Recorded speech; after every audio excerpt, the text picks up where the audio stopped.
Tom Miller had always dreamed of finding a quiet place where he could focus on both his work and passion restoring vintage trucks. After years of living in the crowded city, he finally moved into a suburban neighborhood that seemed perfect for him: peaceful streets, spacious driveways, and enough room to set up his small workshop at home. He wasn't a mechanic in the traditional sense for Tom. Every old truck he worked on was a piece of history that deserved to be brought back to life. The process was more than technical, it was artistic. Every detail mattered, from the polished chrome to the hand-painted pinstripes on the body. Owning a vintage truck himself, he made it a habit to wash it every weekend, using the driveway as both a workspace and a place where he could relax, while taking care of his prized possession. For the first few weeks after moving in, everything seemed fine. The neighbors were polite, if a bit distant, but Tom didn't mind. He wasn't looking to make new friends, he just wanted peace. One particular neighbor, however, caught his attention: an older woman named Dottie Rivers, who lived across the street. She had a reputation for being overly concerned with how things looked around the neighborhood. Tom noticed her constantly inspecting other people's yards, making disapproving faces if a lawn wasn't trimmed to perfection or if a garden bed had a few weeds in it. He figured she was just one of those neighbors who liked everything neat and orderly, so he didn't pay her much mind. That changed one Saturday morning when she approached him for the first time. It was early, around 9 a.m. Tom had just pulled his vintage truck onto the driveway and started rinsing it down with a hose. The water glistened in the sunlight as it flowed over the carefully polished metal. He was about to apply the soap when he noticed Dottie standing on the sidewalk, watching him with a frown. He gave her a polite nod, thinking she was just passing by, but she didn't move. Instead, she cleared her throat loudly and called out, "Excuse me, young man." Tom turned off the hose and looked over, puzzled. "Morning," he said, keeping his tone friendly. "Can I help you with something?" Dottie stepped closer, her expression stern. "I couldn't help but notice that you're washing your truck on the driveway," she said, as if stating some grave offense. Tom raised an eyebrow. "Yeah, I do it every weekend." "Is there a problem?" She crossed her arms. "Well, as a matter of fact, yes, there is a problem. Water runoff from washing vehicles can cause damage to the street and pollute the environment. It's not something we encourage around here. In fact, it's against the neighborhood standards." Tom blinked, trying to process what he'd just heard. Neighborhood standards? "I'm not part of any association or anything like that. I own this house outright. As far as I know, there's no rule against washing my own truck on my own property." Dottie's eyes narrowed slightly. "Even if there's no formal association, we still have certain expectations around here. We care about keeping things clean and proper. You might want to consider taking your truck to a proper car wash next time, just to avoid any misunderstandings." Tom could feel his patience thinning, but he forced a smile. "Thanks for the suggestion. I'll keep that in mind with that." He turned back to his truck and resumed his washing, hoping she would take the hint and leave. After a few more moments of standing there silently, Dottie finally walked away, muttering something under her breath that Tom couldn't make out. He shook his head, deciding to brush off the strange encounter. Everyone has that one neighbor, he thought. But the next weekend, the situation escalated. Tom was once again washing his truck when he noticed something unusual on his windshield: a folded piece of paper tucked under the wiper. Curious, he picked it up and unfolded it. What he saw made him frown. It was a handwritten notice, stating that he owed a fine of $500 for violating local water use regulations at the bottom. It was signed Neighborhood Compliance Officer, which immediately struck Tom as odd because he had never heard of such a position in his area. The more he thought about it, the clearer it became this wasn't an official notice. It had to be Dottie's doing. She was trying to intimidate him into following her personal rules. Tom felt a mix of irritation and disbelief. Who did she think she was, trying to fine him for something so ridiculous? Still, he knew better than to react impulsively. Instead of confronting her right away, he decided to hold onto the paper and gather more information. He wanted to be sure before making any accusations. Throughout the next week, Tom noticed more signs of Dottie's interference. On Tuesday, he found another note on his mailbox, this time warning him about potential consequences if he continued to disregard neighborhood standards. On Thursday, he saw her talking to another neighbor while pointing in the direction of his house. He couldn't hear what they were saying, but the disapproving looks made it clear that he was the subject of their conversation. By Friday, Tom had had enough. He wasn't the type to let himself be pushed around, but he also knew that confronting Dottie head-on wouldn't solve anything. He needed a smarter approach, one that wouldn't just shut her down temporarily but would ensure she couldn't harass him again in the future. He spent the evening researching local property laws and regulations, trying to find anything that could support his right to wash his truck without interference. He even considered reaching out to the municipal office to report her behavior, but he decided to wait until he had more concrete evidence. As he sat in his garage that night, going over everything he had found, Tom realized something important. This wasn't just about washing his truck anymore. It was about standing up for himself. He had worked hard to buy this house, and he wasn't about to let someone like Dottie dictate what he could or couldn't do on his own property. The following weekend, Tom tried to go about his routine as usual, determined not to let Dottie's interference ruin his mood. He pulled his vintage truck onto the driveway again, ready to give it a good wash. The morning sun shone brightly, and the crisp air made it the perfect day to spend some time outdoors. He was halfway through rinsing the truck when something caught his eye: a beige sedan slowly rolling down the street toward his house. Behind the wheel, he could clearly see Dottie, peering over her steering wheel with that same disapproving frown plastered on her face. Tom ignored her, pretending not to notice as she crept past his house. He figured she was just trying to intimidate him by making her presence known. It didn't bother him much, at least not yet. After a few more minutes, the car circled back, driving by even more slowly this time. Tom couldn't help but glance up, catching her staring directly at him. He gave her a casual wave, hoping to annoy her enough that she'd drive off. But instead of leaving, Dottie pulled over to the side of the street and parked her car. Tom felt a flicker of irritation rise in his chest. Was she really about to confront him again?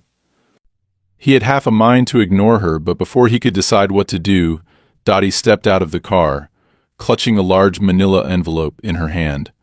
Morning, she called out as she walked up the driveway, her voice overly sweet, laced with a hint of condescension. "Out washing your truck again, I see." Tom turned off the hose and wiped his hands on a nearby rag. "That's right, got to keep it clean. Something I'm sure you can appreciate." Her smile tightened, as if she were forcing herself to remain polite. "Well, I hate to be the bearer of bad news, but I thought you should have this." She held out the manila envelope, waiting for him to take it. Tom hesitated for a moment before finally accepting it. He opened the envelope and pulled out a stack of neatly printed documents. The first page looked official, with a bold heading that read "Notice of Violation." His eyes quickly scanned the text, and what he read made his jaw clench. According to the notice, he was being fined $1,000 for unauthorized water use and environmental disruption. There was even a section that claimed his washing activities had caused damage to public property due to runoff.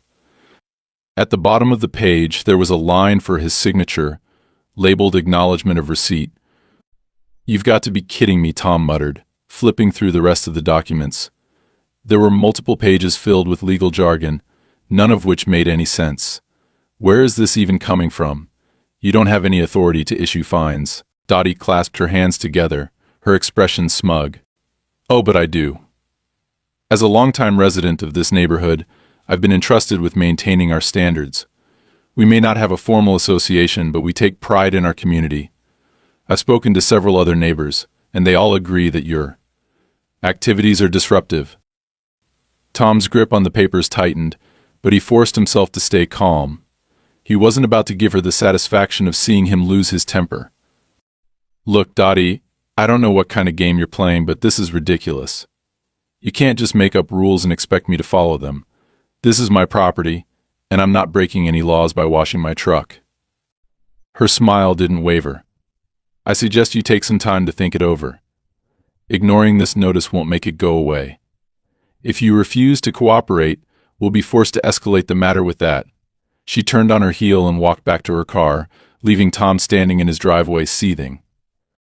As soon as she drove off, Tom went inside and sat down at his kitchen table, spreading out the documents in front of him.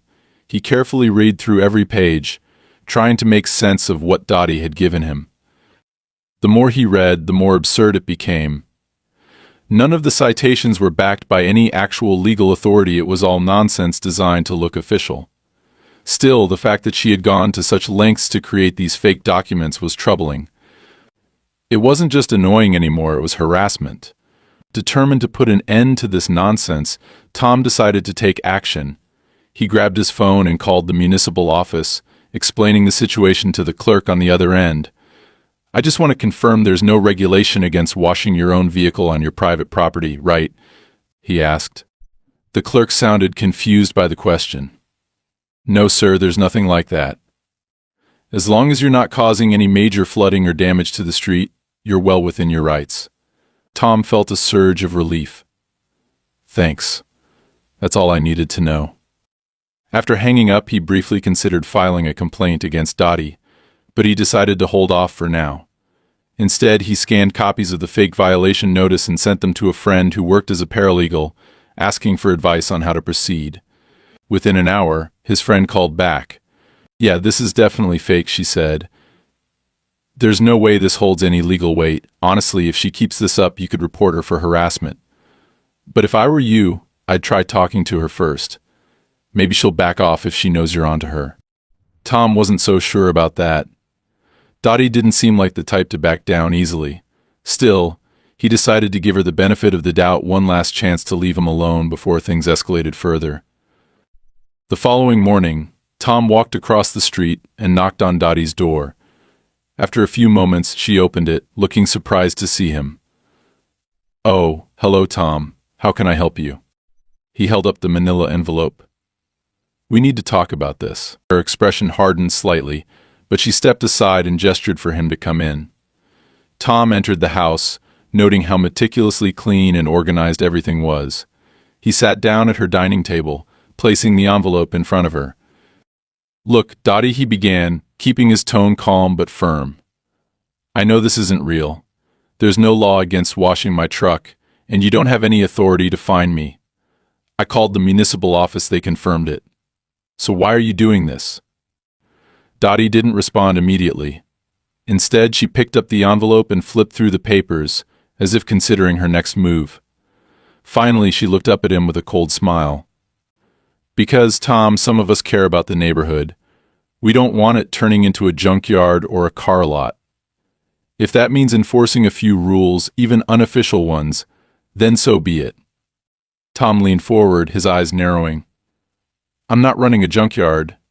I'm washing my truck. There's a difference." She shrugged. "Rules are rules. If you don't like them, maybe this isn't the right neighborhood for you." Tom's patience snapped. "You listen to me, Dottie. I'm not going anywhere. This is my home, and I have every right to live here without you harassing me. If you keep this up, I will take legal action. Do you understand?" For the first time, Dottie's composure faltered. She opened her mouth as if to argue, but no words came out. Finally, she gave a stiff nod. "Fine, do what you want. But don't say I didn't warn you." Tom stood up, feeling a sense of finality as he walked out the door. He didn't know if she would actually stop, but at least now she knew he wasn't going to be an easy target. Still, something told him this wasn't the end of it. Dottie didn't seem like the type to give up without a fight. Over the next few days, things seemed quiet. Too quiet, in fact. Tom kept going about his usual routine, trying not to let his confrontation with Dottie bother him too much. He knew people like her existed everywhere, those who couldn't mind their own business and tried to impose their sense of control on others. Still, a part of him remained on edge. He couldn't shake the feeling that this was far from over. Dottie might have appeared to back off during their last conversation, but her stiff, resentful expression as he walked out of her house made it clear that she didn't take kindly to being challenged. True to form, Tom continued washing his truck in his driveway that weekend. The process was almost therapeutic to him. It gave him time to clear his head while working on something he loved. The air smelled fresh, the sun reflected brightly off the clean chrome of his truck, and for a moment everything felt normal again. That is, until he heard the sound of a car pulling up. He turned his head slightly, expecting to see a delivery truck or a passing neighbor, but instead he saw a small white sedan with an unfamiliar logo on the side pulling into his driveway. Two men in gray uniforms stepped out, each carrying a clipboard. "Can I help you?" Tom called out, setting down the hose and walking toward them. He could already feel a knot forming in his stomach. Something about the way they carried themselves screamed bureaucratic hassle. One of the men, a stocky guy with a neatly trimmed mustache, stepped forward and offered a curt nod. "Good morning, sir. We're here to conduct an inspection." Tom raised an eyebrow. "An inspection?" "Of what, exactly?" "Of your property," the man replied matter-of-factly. "We received a complaint regarding potential violations of local ordinances, specifically concerning water usage and environmental runoff." Tom crossed his arms, irritation prickling at the back of his neck. He didn't need to guess who filed the complaint. This had Dottie written all over it. "I see. And what ordinances, exactly, am I supposed to have violated?" The second man, taller and younger looking, stepped forward and handed Tom a sheet of paper. It listed a series of vaguely worded regulations about water conservation and storm drain protection, none of which seemed directly applicable to washing a vehicle on private property. Still, Tom knew better than to brush this off completely. These guys might have been sent by Dottie, but they looked official enough that ignoring them could lead to more trouble down the line. "Look," Tom said, keeping his tone calm but firm. "I already checked with the municipal office, and they confirmed that washing a personal vehicle on private property is completely legal. So unless you have something more concrete than this vague list of potential violations, I don't see why you need to inspect anything." The stocky man's expression didn't change. He glanced down at his clipboard, then back at Tom. "We're just doing our job, sir. If everything's in order, this won't take long." Reluctantly, Tom stepped aside, allowing them to walk around his property. He kept a close eye on them as they moved, noting how they seemed more interested in jotting down notes and taking photos than actually inspecting anything. It was clear to him that they weren't looking for real violations. They were trying to create a case out of nothing. After about 20 minutes, the men returned to their car without saying much. Tom stood by the driveway, waiting for some kind of explanation. Finally, the stocky man spoke again. "You'll be hearing from us soon," he said. "In the meantime, I'd recommend refraining from any activities that could exacerbate the situation." Tom's jaw tightened. "Right. Thanks for the advice." He watched as they got into their car and drove off, frustration simmering just beneath the surface. This was exactly the kind of petty harassment he'd expected from Dottie, but seeing it play out like this still left him fuming. She wasn't just trying to annoy him, she was actively trying to make his life difficult by involving outside forces. That evening, Tom sat in his garage trying to figure out his next move. He knew he couldn't just ignore what had happened. Dottie had escalated the situation by involving these so-called inspectors, and if he didn't push back, she would only keep going. He considered calling the municipal office again to report the incident, but he wasn't sure how much help they would be. Instead, he decided to do something a bit more proactive. He reached out to his lawyer, a no-nonsense woman named Rachel, who had helped him with the purchase of his property. After explaining the situation, Rachel sighed on the other end of the line. "Sounds like you've got yourself a classic case of a difficult neighbor," she said. "Unfortunately, these things happen more often than you'd think. The good news is, if you're not actually breaking any laws, they don't have much to stand on. I'll draft a formal notice to send to the inspectors, requesting clarification on the basis of their visit. If they can't provide a legitimate reason, we can consider taking further action." "Thanks, Rachel." "I appreciate it," Tom said. "I just want to make sure they don't show up unannounced again." "I get it," she replied. "Leave it with me. I'll handle it." With that taken care of, Tom felt a bit more at ease. He knew it wouldn't solve the problem entirely, but at least he was taking steps to protect himself. Still, he couldn't shake the feeling that Dottie had something else up her sleeve. She didn't strike him as someone who gave up easily. Sure enough, the next morning brought another surprise. As Tom walked out to get his mail, he noticed something new on the side of the road. Near his property, several small signs had been planted along the curb, each one reading "Private Neighborhood Strict Regulations Apply." He stared at the signs, a mix of disbelief and anger bubbling up inside him. They hadn't been there the day before. which meant someone, most likely Dottie, had put them up overnight. Tom took a deep breath, forcing himself to stay calm. Getting angry wouldn't solve anything. Instead, he pulled out his phone and took photos of the signs from multiple angles, making sure to document their placement. Once he had enough evidence, he sent the photos to Rachel, along with a brief explanation of what had happened.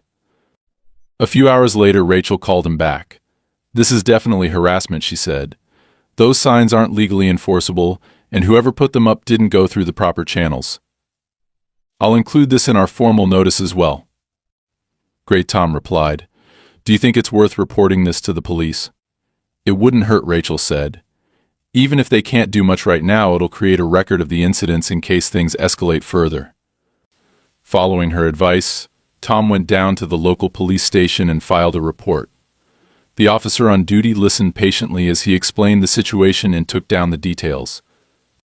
While the officer admitted there wasn't much they could do at the moment, he assured Tom that the report would be on file if any future issues arose. By the time Tom returned home, he felt a strange mix of exhaustion and determination. He hadn't asked for any of this, but now that it was happening, he wasn't about to back down.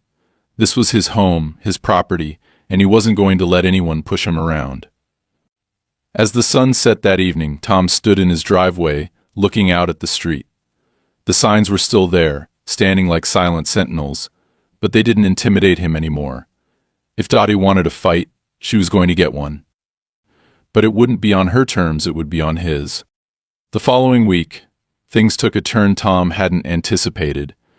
After filing his report with the police and sending Rachel everything she needed to handle the so-called inspection and the signs, he expected things to calm down. Maybe Dottie would get the message and finally back off, realizing that he wasn't someone she could bully without consequences. But unsurprisingly, Dottie wasn't the type to give up so easily. She escalated things yet again, only this time it wasn't just petty intimidation, it was a direct attack on his reputation. It started on a Wednesday morning when Tom received a phone call from a local contractor he had hired to do some landscaping work around his property. The contractor, a man named Mike, sounded uneasy. "Hey Tom, I just got a weird call from someone claiming to represent your neighborhood. They said there were concerns about your property and implied I shouldn't do any work for you, unless I wanted to deal with some kind of permit trouble. They didn't say who they were, but it sounded pretty serious." Tom's stomach tightened. He didn't need 3 guesses to figure out who was behind the call. Did they give a name or any contact info? No, but they said they were part of some neighborhood compliance group. I've never heard of anything like that before, and it sounded fishy. "Thought I'd give you a heads up." "Thanks for letting me know," Mike, Tom said, doing his best to keep his tone even. "There's no real compliance group, just one overzealous neighbor trying to stir up trouble. Don't worry about any of it, your work here is perfectly legal." Mike hesitated for a moment before answering. "Okay, if you're sure. I'll still come by tomorrow as planned, but you might want to keep an eye on things. This kind of stuff can get ugly fast." Tom hung up, his irritation growing. He had expected Dottie to continue her petty harassment, but trying to interfere with his business and scare off contractors was a new low. This wasn't just about annoying him anymore, this was about control. She was trying to make his life difficult in every possible way, and if he didn't put a stop to it soon, who knew how far she would go. Later that day, Tom walked around his property, checking to see if there were any more signs of Dottie's interference. To his surprise, everything seemed normal, no more signs had been planted, and there were no strange cars parked nearby. Still, he couldn't shake the feeling that something was coming. Dottie wasn't the kind of person to give up after just one setback. If anything, she was likely planning her next move. Sure enough, that evening, Tom received another unexpected visitor. This time, it wasn't an inspector or a contractor, it was one of his neighbors, a man named Carl. Carl was in his late 40s, with a friendly demeanor and a no-nonsense attitude that Tom had always appreciated. They'd exchanged a few words here and there since Tom moved in, but they weren't particularly close. "Hey Tom," Carl said, walking up the driveway with his hands in his pockets. "Got a minute? Thought we should talk." Tom wiped his hands on a rag and nodded. "Sure. What's up?" Carl glanced around as if checking to make sure they weren't being watched, before lowering his voice. Look, I don't want to get in the middle of anything, but word's been going around that you're causing problems in the neighborhood. Dottie's been talking to people, saying you're breaking rules and causing issues with water runoff. A few folks are starting to take her side. Tom clenched his jaw, doing his best to stay calm. What exactly is she telling them? Carl shrugged. Mostly the same stuff she told you, I'd guess. That you're washing your truck too often, that it's messing up the street, and that you're refusing to follow neighborhood standards. She's making it sound like you're some kind of nuisance. I figured you should know, in case it gets worse. Thanks for letting me know, Carl. I appreciate it. Carl hesitated for a moment before speaking again. Look, I know you're not doing anything wrong, and honestly, most of us don't care what you do with your own property. But Dottie's got a way of stirring things up. She's done it before with other neighbors, people who didn't fit in according to her. Just watch your back, okay? And if you need someone to back you up, you can count on me. Tom felt a flicker of gratitude. Thanks, Carl. I'll keep that in mind. After Carl left, Tom stood in his driveway, thinking over what he had just heard. Dottie wasn't just harassing him directly anymore, she was trying to turn the entire neighborhood against him. This wasn't a fight he could win by ignoring her. He needed to take action, but he needed to be smart about it. Confronting her head-on wouldn't do any good, it would only make him look like the bad guy. No, he needed a different approach, one that would expose her behavior for what it really was, bullying. The next morning, Tom got to work. He started by gathering every piece of documentation. He had copies of the fake violation notices, photos of the signs Dottie had planted, and the call log from the contractor who had been threatened. He organized everything neatly into a file, making sure it was all ready to present if needed. Then he called Rachel to update her on the situation. Sounds like things are escalating, Rachel said after he explained what had happened. Good thing you've been documenting everything. If Dottie keeps this up, we'll have a strong case for harassment. Yeah, but I don't just want to stop her, I want to make sure she can't pull this kind of stunt on anyone else. Any ideas? Rachel thought for a moment before replying. You could file a formal complaint with the municipal office. They won't do much right away, but it'll create a record of her behavior. If enough people file complaints, they might eventually take action. You could also consider talking to other neighbors if Dottie's harassed them in the past. They might be willing to support you. Tom nodded, already forming a plan in his mind. I'll start with the complaint. As for the neighbors, I think I know who to talk to. That afternoon, Tom went door to door, speaking with some of the neighbors Carl had mentioned. Most of them were hesitant to get involved, not wanting to draw Dottie's ire, but a few admitted that they had their own issues with her in the past. One elderly couple even shared a story about how Dottie had tried to fine them for having unauthorized garden decorations in their front yard. By the end of the day, Tom had gathered enough support to feel confident moving forward. He filed the complaint with the municipal office, including all the evidence he had collected, and encouraged the other neighbors to do the same. It wasn't a guaranteed solution, but it was a start. As the sun set, Tom stood in his driveway once again, watching the quiet street in front of him. He knew the fight wasn't over yet. Dottie wasn't the type to back down easily. But for the first time since this whole mess began, he felt like he had the upper hand. He wasn't just reacting anymore, he was taking control. And if Dottie wanted to keep playing games, she was about to find out that Tom wasn't someone who gave up without a fight.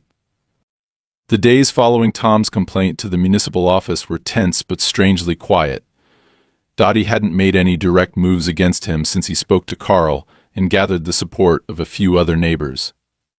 Tom knew better than to assume she had given up. If anything, the silence only made him more suspicious.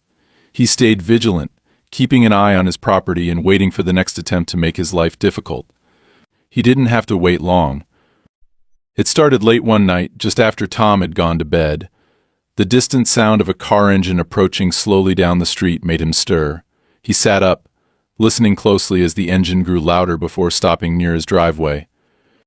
He pulled back the curtain and peered outside, but the streetlights didn't reach far enough to give him a clear view. All he could make out were two dim figures standing near the curb. A minute later, the engine started again, and the car drove off into the night. The next morning, Tom stepped outside and immediately noticed something unusual. His front lawn was covered in small metal stakes, each tied with red plastic ribbons fluttering in the breeze. He walked over to inspect them more closely and saw that some of the stakes were placed dangerously close to his driveway, as if marking off sections of his property. Next to the stakes was a printed sign staked into the ground, reading Property Evaluation in Progress Future Community Development Site. Tom stared at the sign, his anger quickly rising. This was something new. He had dealt with Dottie's fake fines and petty harassment, but this felt more serious. It wasn't just about making his life inconvenient anymore. It looked like she was trying to undermine his ownership of the property itself. He pulled out his phone, took several pictures of the stakes and the sign, and immediately called Rachel. "Rachel, it's me again.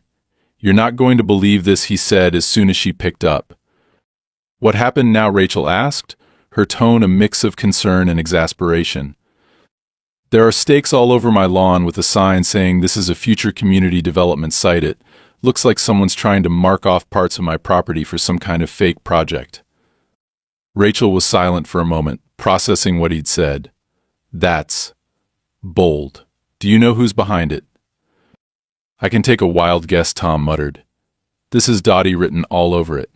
She's escalating again, trying to scare me into thinking my property's at risk." "Okay, here's what we're going to do," Rachel said, her voice steady and decisive. "First, I want you to document everything: photos, videos, timestamps. Then, we'll file another formal complaint. This time for illegal property interference. I'll also check if there are any recent permit requests or applications for development in your area. If she's trying to fake something official, we'll find out." Tom thanked her and hung up, feeling slightly better now that he had a plan. He spent the next hour walking around his property, carefully photographing every stake, every ribbon, and the sign. He even measured the distances between the stakes in his driveway to show how far they had encroached on his land. Once he had everything documented, he sent the files to Rachel and waited for her to get back to him. Later that afternoon, as Tom was working in his garage, he heard footsteps approaching. He looked up and saw Dottie standing at the edge of his driveway, her hands clasped behind her back and a smug smile on her face. It was the first time he had seen her since their last confrontation, and she looked entirely too pleased with herself. "Afternoon, Tom," she said sweetly. "I see you noticed the stakes." Tom set down his wrench and walked over, keeping his expression neutral. "Yeah, I noticed. Care to explain what they're doing on my property?" "Oh, it's nothing to worry about," Dottie said with an air of feigned innocence. "There's been talk of future improvements in the area, and I thought it would be a good idea to mark out potential sites for evaluation. Just trying to do my part for the neighborhood, you understand." "Future improvements," Tom repeated, incredulous. "There's no project, no evaluation, and no development planned here. You made this up." Dottie's smile didn't falter. "You seem awfully sure of that. But if you're so certain, I'm sure the appropriate authorities will back you up. Until then, those stakes stay where they are." Tom took a step closer, his eyes narrowing. "Listen carefully, Dottie. You've crossed the line. This isn't just petty harassment anymore. You're interfering with my property, and I've already filed a complaint. If those stakes aren't gone by tomorrow, I'll have the police here, and I won't stop until you're held accountable for this." Dottie's smile finally slipped, replaced by a cold, hard stare. "You always were difficult," she muttered. "I warned you, Tom. This could have been handled amicably, but you chose to be stubborn. Fine. Let's see how far you get." With that, she turned on her heel and marched back across the street. Tom watched her go, his heart pounding with a mix of anger and frustration. He knew she wasn't bluffing. Dottie was the type to double down when challenged. He needed to be ready for whatever came next. That evening, Rachel called back with some interesting news. "I checked with the municipal office. There are no permits or applications for any development in your area. Whatever Dottie's trying to pull, it's completely unauthorized." "Good," Tom said. "What's our next move?" "I'm drafting a cease and desist letter. Once she receives it, she'll be legally obligated to stop interfering with your property. If she doesn't, we can escalate to a lawsuit. In the meantime, I'd suggest keeping a close eye on things. People like her don't always play by the rules." Tom agreed, feeling a renewed sense of determination. He wasn't going to let Dottie intimidate him or trick him into giving up. This was his home, and he had every right to defend it. That night, Tom went to bed feeling more prepared than he had in weeks. But just as he was beginning to drift off to sleep, he was jolted awake by a loud noise outside. He jumped out of bed, grabbed a flashlight, and hurried to the window. What he saw made his blood run cold. Someone had knocked over his trash cans and scattered garbage across his lawn. In the distance, he thought he saw a shadowy figure disappearing around the corner. Tom didn't sleep much after that. He spent the rest of the night on edge, listening for any more sounds of movement outside. By morning, he was exhausted but determined. If Dottie thought she could scare him into submission, she was in for a rude awakening. The next day, Tom installed motion sensor lights around his property, ensuring that any future intruders would be caught in the act. He also placed a call to the local police, updating them on the latest incident and providing them with the photos and documentation Rachel had advised him to collect. As he stood in his driveway later that afternoon, watching the newly installed lights flicker on and off as they adjusted to the movement of leaves in the wind, Tom felt a sense of grim satisfaction. He wasn't just defending himself anymore, he was taking back control. Dottie could keep playing her games, but he wasn't going anywhere. If she wanted a fight, he was more than ready to give her one.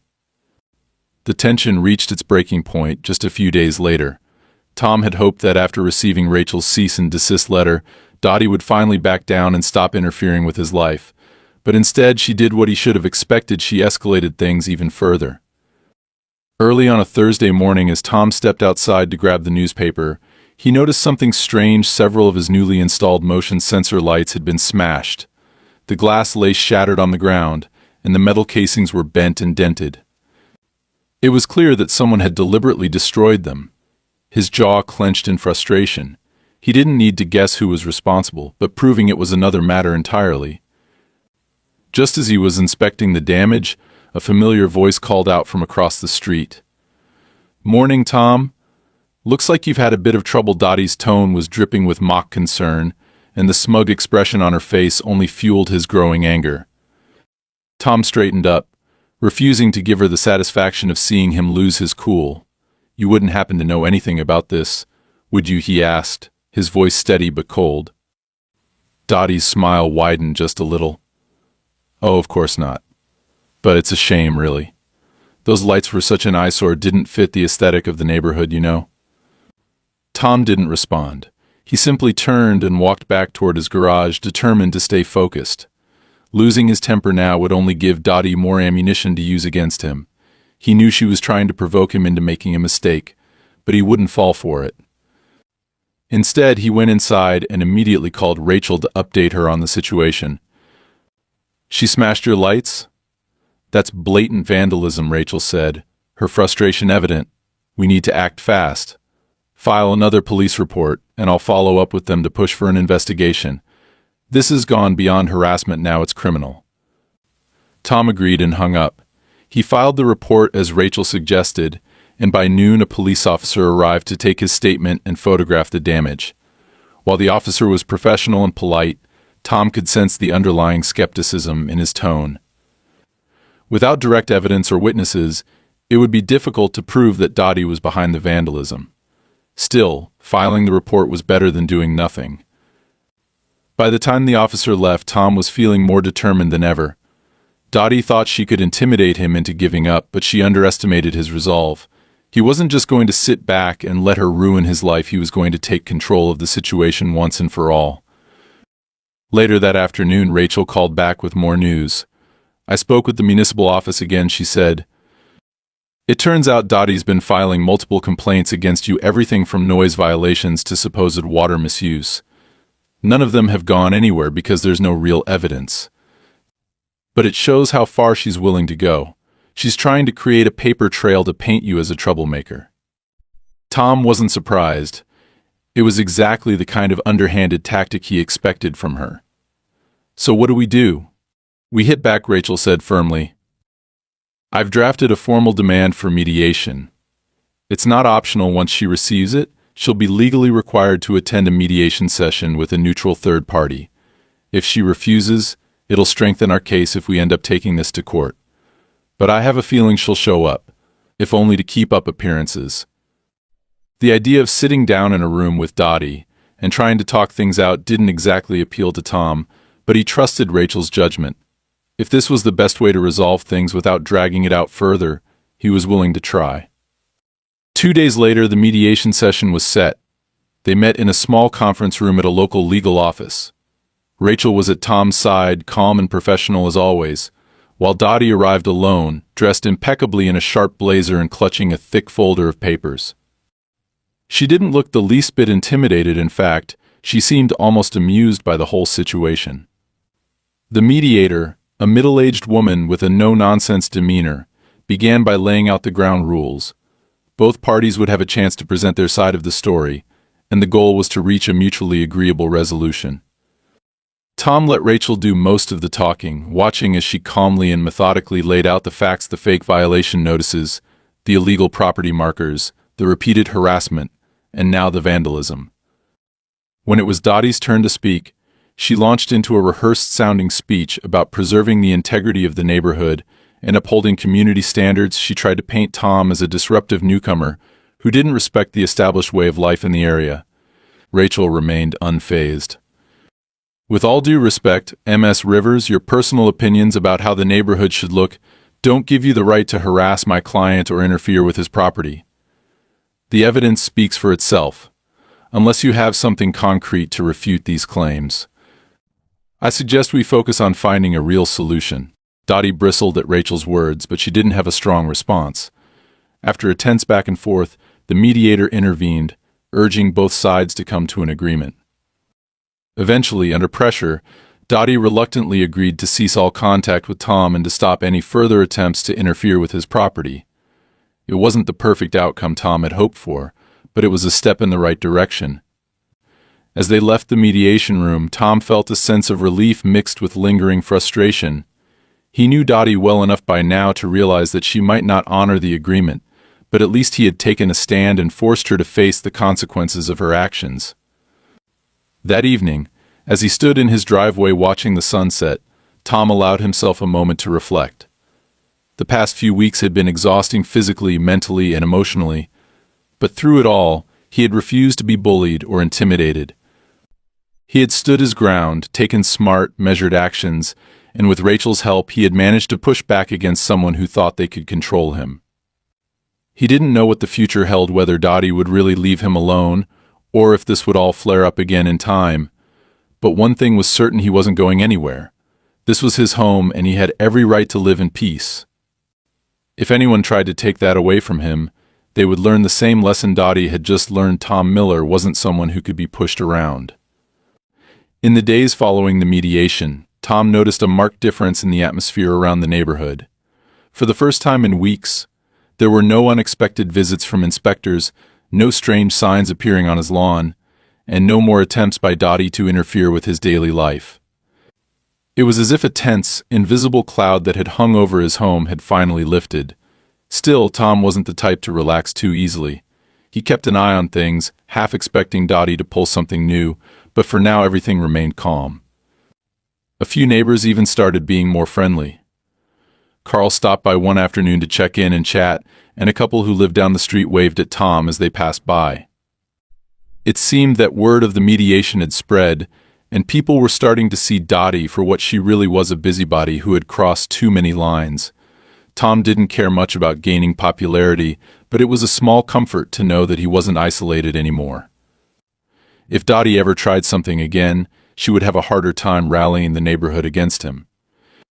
Rachel, ever the professional, followed up with Tom a week later to make sure everything was still going smoothly. "How's it been? Any more trouble from your favorite neighbor?" she asked with a hint of dry humor. "Quiet as a mouse," Tom replied. "I think the mediation rattled her enough to keep her in check, at least for now." "Good. But if anything happens, you know what to do. Keep documenting, call the police if necessary, and let me know right away." "Will do." "Thanks for everything, Rachel. I couldn't have handled this without you, any time. And remember, you didn't just stand up for yourself. You sent a message. People like her thrive on fear and compliance. When you push back, they lose their power. Tom appreciated Rachel's words, but deep down he still couldn't help feeling that Dottie wasn't done with him yet. People like her rarely changed overnight. She might have been forced into a temporary truce, but the resentment still simmered beneath the surface, waiting for an opportunity to boil over. For now, though, he was content to enjoy the peace while it lasted. A few weeks later, Tom finally got back to what he loved most, working on his vintage truck without interruptions.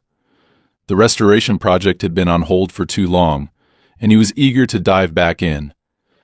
He spent the morning polishing the chrome and fine-tuning the engine, losing himself in the familiar rhythm of his work. The driveway, once a battleground for a petty feud, now felt like a sanctuary again. Just as he was finishing up for the day, Carl stopped by again, this time bringing a 6-pack of beer. "Figured you could use a drink after all the crap you've been through," Carl said with a grin. Tom laughed and accepted the offer. "Thanks, man. I could definitely use one." As they sat on Tom's porch, watching the sun dip below the horizon, Carl brought up something that caught Tom off guard. "You know, a few of us have been talking. We're thinking of setting up some kind of informal neighborhood group, not like an official association, just something where we can look out for each other and keep things peaceful. Would you be interested?" Tom raised an eyebrow. The idea of joining any kind of neighborhood group didn't exactly appeal to him, but he could see the logic in it. If people banded together in a positive way, it could prevent someone like Dottie from ever trying to take control again. "I'll think about it," he said after a moment. "As long as it's not about making up rules to control everyone, I might be on board." "Fair enough," Carl said, taking a sip of his beer. "We just want to make sure what happened to you doesn't happen to anyone else." As the evening wore on, Tom felt something he hadn't felt in weeks: relief. It wasn't just that Dottie had been quiet. It was the realization that he didn't have to face everything alone. The neighborhood might have started out as a source of stress and conflict, but now it felt like a place where he could finally put down roots. He didn't need to be best friends with everyone, but knowing there were people willing to stand by him made all the difference. By the time Carl left, Tom was feeling more at ease than he had in a long time. He finished the last of his beer, leaned back in his chair, and watched the stars begin to dot the night sky. For the first time in what felt like forever, he could sit back and enjoy the simple peace of his home. The battle with Dottie might not have been the way he imagined starting his life in this neighborhood, but in a strange way, it had helped him find his place. He had stood his ground, refused to be pushed around, and earned the respect of those around him. More importantly, he had learned something about himself. No matter how hard someone tried to control him, he had the strength to fight back and protect what was his. As he sat there in the quiet of the night, Tom knew one thing for sure: this was his home, and no one was going to take that from him. Not Dottie, not anyone. The future might bring more challenges, but whatever came next, he was ready. He had already fought one battle and won, and he was prepared to do it again if he had to. For now, though, he was content to enjoy the victory. He had earned it.